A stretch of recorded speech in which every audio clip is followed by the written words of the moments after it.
spending billions of dollars to build stupid electric.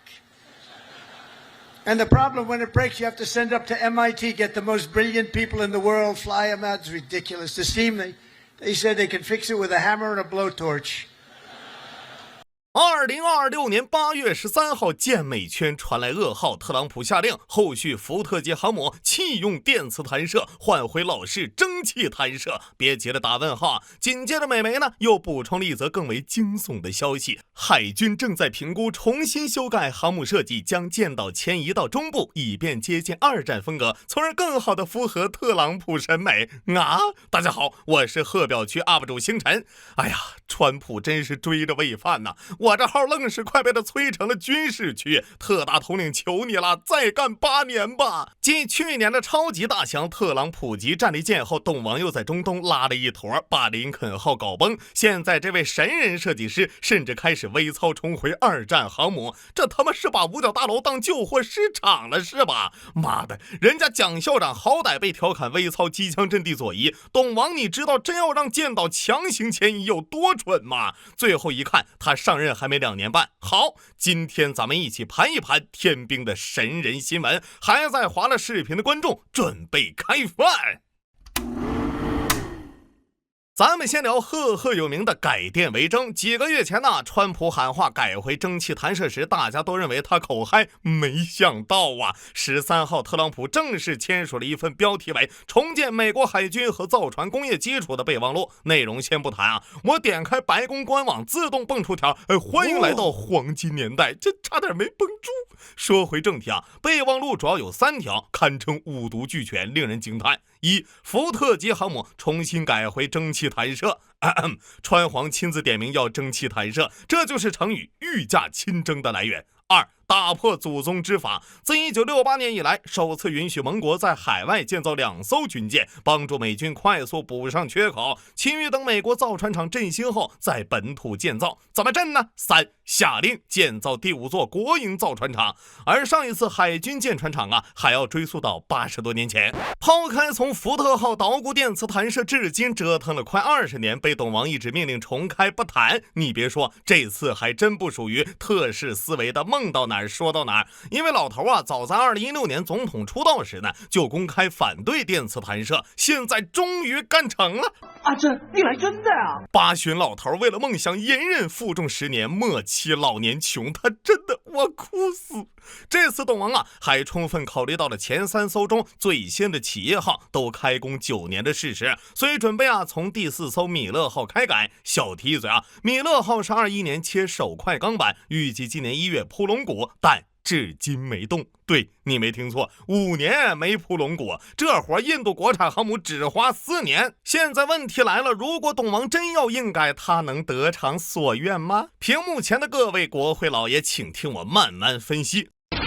怎麼說呢？電磁彈射改蒸汽彈射，不像馬斯克的好大兒那樣把下面2兩肉一切就能男變女這麼簡單。當然了，作為全球一霸的阿美利卡，如果供應商能不計得失，如果軍方船廠精誠合作，如果國會老爺不遇到問題就哈氣，如果技術工人能憑空刷新，那這事兒啊就真不難，只不過要解決幾個小問題。首先是彈射器，壞消息是，早在2000年，網傳的蒸汽彈射供應商美國巴威因為讓數千工人長期接觸石棉導致患癌，遭遇索賠，果斷申請破產保護。好消息是2006年巴威完成破產重組恢復運營，且一個分公司去年還拿了獎。壞消息是這個分公司在北京，2018年被東大收購，現在是國企。爹，我早就是中國人了，我都入了中國國籍了。好消息是北京巴威只負責商用鍋爐業務，海軍的蒸汽彈射業務跟巴威壓根沒有關係，而是由海軍航空司令部下屬部門優化升級。紐波特紐斯船廠生產集成，廣為流傳的美國蒸汽彈射廠商被中國收購，純屬謠言啊！壞消息是，自布什號2006年下水後，天兵已經20年沒造過蒸汽彈射器，這玩意兒的生產線和技術團隊全沒了也是真，屬於祖傳菜譜還在，廚子和灶台呢已經去見基督了。現在領導突然點菜，給我原樣復刻一桌，圖啥？圖160嗎？不過彈射器確實是小問題，無非花區幾十億重啟生產線，錢到位找我們買也不是不行。改電為徵的更大障礙還在核反應堆。福特級航母最先進、最核心的設計目標是全電推進，反應堆完全圍繞發電設計。為此不惜放棄尼米茲上成熟的液壓武器升降機，強行吞服了一坨故障百出的先進武器升降機。況且現代軍艦的子系統都是模塊化建造，先有整體設計，再拼積木。改了彈射器，意味着全舰動力布局、蒸汽管路分布、子系統空間分配等全都得改。否則呢，就算变出个蒸汽弹射器装上也用不了，这工作量不亚于重新设計一艘航母啊，又得再多花數十億美刀。即便我美利堅有的是金山銀山，但以美國現在的造船能力，米勒號2050年能下水啊，就算聖祖羅斯福顯靈了。對了，現在還有個倒霉蛋，準備採購美國電壇的下一艘法國航母自由法國號，估計啊當場舉白旗。好，聽完這些，你們覺得能不能幹成呢？覺得能的彈幕扣1，不能的扣2。當然了，大家也不用認真分析，董王現在簽的只是備忘錄，不是國會法案，而他只剩2年半的任期啊，百萬曹公一時所繫，史密斯專員有的是辦法熬到他下台。這個神人計劃只是個紅老頭的撈錢寶具。啥？你不信？8月初啊，美國國會預算辦公室的最新報告顯示，首艘特朗普級戰列艦的預估造價高達230億美元，這玩意兒還要造15艘，能造嗎？做不了啊，沒這個能力，知道吧？光廢電壇還不夠，董王還在教美軍造航母。據華盛頓郵報消息，因為他明確表示更喜歡二戰時艦島在中部的航母設計，美軍正在評估按總統喜好將福特級艦島大幅向前移。總之，按特朗普掃不出充電寶的信譽，信他的計劃不如信我是秦始皇。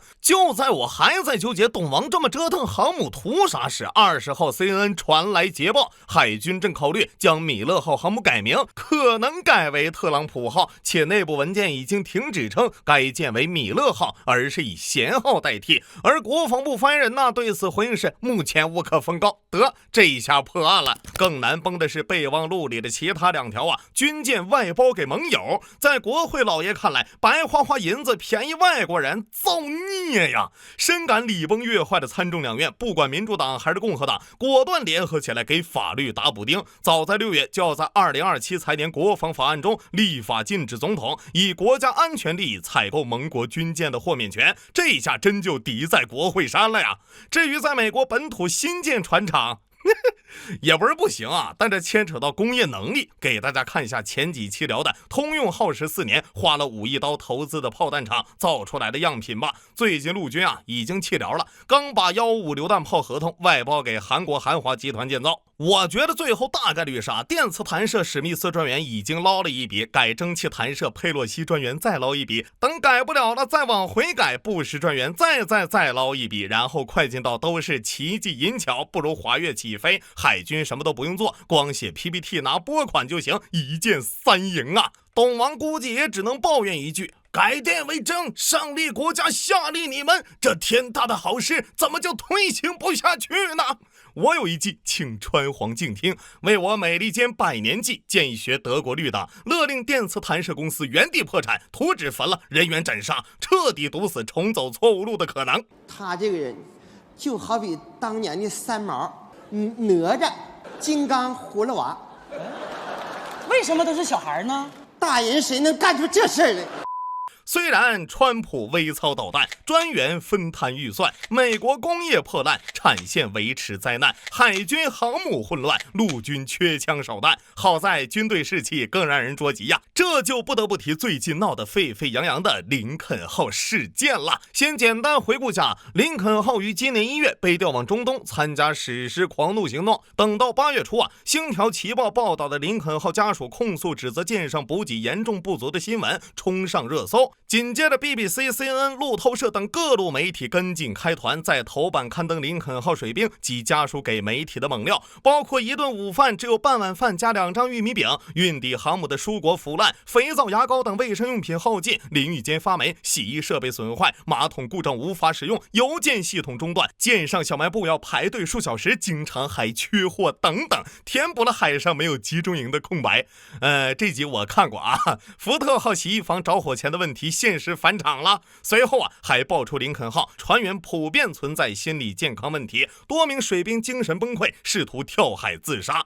He describes the overall experience as a scene out of the American Horror Story, where he feels like everybody is dead, but they don't know it yet. 但海軍發言人依然情緒穩定，反覆闢謠啊。更抽象的是13號美軍中央司令部居然發了聲明林肯號上確有1名水兵8月3日墜海，但已被救起。由於擔心家人忍無可忍，林肯號家屬直接組團前往海軍基地線下開展訴苦會。為了回應外界的關切，8月15號，中央司令部司令庫珀親自到訪林肯號慰問，隨後發了一則官方聲明。他形容這次經歷令人肅然起敬。當你看到航母上的戰友情誼、團隊合作和堅韌不拔的精神時，你會為艦上工作感到無比自豪，並高度讚揚艦上領導優先關注艦員心理健康和抗壓能力。很喜歡彈幕的一句話翻譯一下，雖然廁所衛生可能不佳，但大家精神可嘉；雖然水兵天天喊累，但領導看了感動落淚；雖然軍艦現狀岌岌可危，但川皇對人虎虎生威呀。最後司令大人特別強調，長期海上服役確實充滿獨特的挑戰和艱辛，並不適合每個人。而林肯號呢，是目前美軍現役航母中心理健康病例最少的軍艦之一。怎麼說呢？這好比你膝蓋疼去看醫生，但他安慰你，哎呀，別擔心，這已經是你身上最小的病了何意味啊？可能有人會好奇美國是封鎖一方怎麼能混到這地步呢？那麼多美軍基地救一下呀，想法很完美，伊朗也這麼想的，果斷盯着中東美軍基地炸呀。其實近年美軍超期部署和船員低待遇的新聞不算稀奇，不10號航母、2棲登陸艦全10號、地理玻璃號都有。但這次林肯號創下了連續超240天不靠港的現代海軍紀錄。正常人天天007，連續半年已經要挑戰脖子跟房梁拔河了。航母上更艱苦海軍馬路可是要幹重活的24小時高溫、顛簸、噪聲、高強度勞作，換誰都得瘋。現在航母戰區港口不敢進，只有補給船在茫茫的阿拉伯海往返跑，有限運力還得優先塞航空煤油、炸彈和零件，於是出現了非常賽博朋克的一幕：幾千萬的戰鬥機照常飛，水兵則在研究半杯米飯怎麼分。這也讓我想起最近的歡迎來龍餐館裡面被派往前線的美國大兵托尼王，表面上氣勢洶洶，喝醉後也是哭着不斷重複我想回家。至於我們的特大統領，當被問及林肯號部署時間是否過長時，他依舊不說人話。隨後揚長而去，不過最後還是決定出動部署在亞洲的華盛頓號接替林肯號。淚目的家人們，請把衝勝打在彈幕上。而在華盛頓號調往中東後，亞太地區出現了美軍航母真空。更令人瞠目結舌的是直到8月19號，據美媒消息，董王至今都還不知道中東基地被炸得多嚴重，以及林肯號超期部署導致的問題，因為防長的壓根沒往上報。這倒是和舊聞對上了董王每天獲取戰況的方式就是等待國防部送來的動畫小短片。幾乎同一時間，特朗普稱與伊朗有秘密溝通渠道，公開呼籲其舉白旗投降，被革命衛隊打臉稱是他因戰敗的絕望妄想。這下不得不信了，好家伙，這哪是赫格塞斯這不魏忠賢嗎？你說堂堂美利堅攤上這樣一對臥龍鳳雛還能有好嗎？彈幕裡的吳彥祖可能要問了，新的倒霉蛋華盛頓號情況如何呢？也是賀表不斷呢。先是8月14號，第7艦隊發言人發布聲明，華盛頓號編隊的一艘伯克級驅逐艦本福爾德在7月24號準備進入南海時發生重大故障，全艦斷電癱瘓，在海上漂了整整4天。大家可以腦補一下，在盛夏的南海，這艦不僅作戰系統成了擺設，還沒空調、沒風扇，就連飲用水供應和廁所系統也癱瘓了，直接變身大型鐵皮桑拿房啊！我很好奇啊，咱南海艦隊的小伙伴盯着這玩意兒4天，到底是什麼心理狀態啊？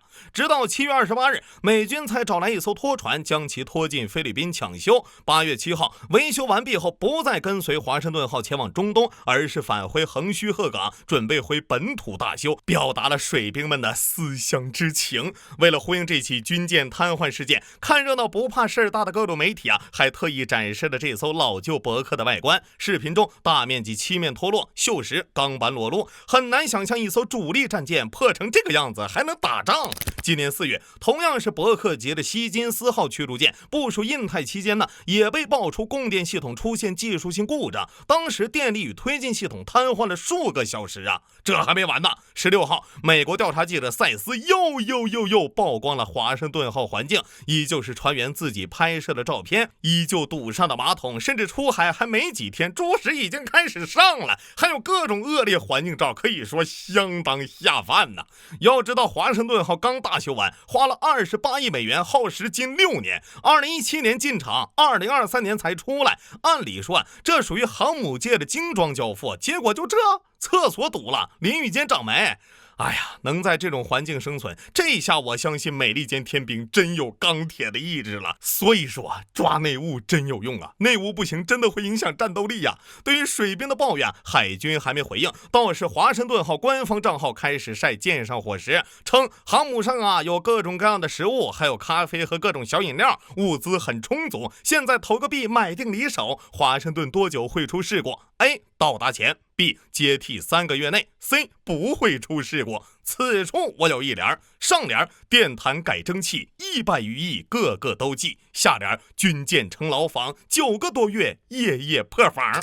由於新艦難產，老艦退役，外加維護超期，青黃不接之下，自2020年後，美國航母超期部署越來越頻繁。正常航母執行任務一般是6至7個月，大概210天左右。但22年杜魯門號單次部署285天，23年布什號257天，24年艾森豪威爾號275天，25年杜魯門號251天，尼米茲號270天，26年福特號更是達到創紀錄的326天，屬於8個月起步，9個月保底，10個月也不是問題呀。相比超期服役，越來越頻繁的廁所故障、洗衣房起火、軍艦斷電癱瘓，怎麼看呢？更像是人為事故。美軍內部出現厭戰情緒，靠破壞設備拒絕上戰場，這呀可是比軍艦老化更嚴重的不治之症。面對美軍已經燃盡但依舊焦灼的中東，8月19日，特朗普又宣布，鑑於伊朗未能抓住達成協議的機會，因此將對伊朗採取史上最嚴厲經濟行動。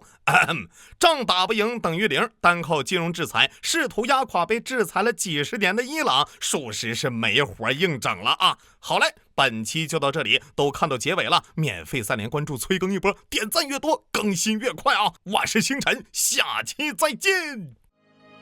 午餐給大家準備的是黑椒牛排、西蘭花炒蝦仁、烤翅根、清炒秋葵、蒜苗炒臘肉、花卷和米飯，還有我們自製的麵包。這邊呢是湯和水果。我們每天保障7頓飯，除了早中晚3頓正餐以外，還有2次兼餐和2次夜餐。可以說，在山東艦服役，任何時間下了更，餐廳都備有豐盛的食物。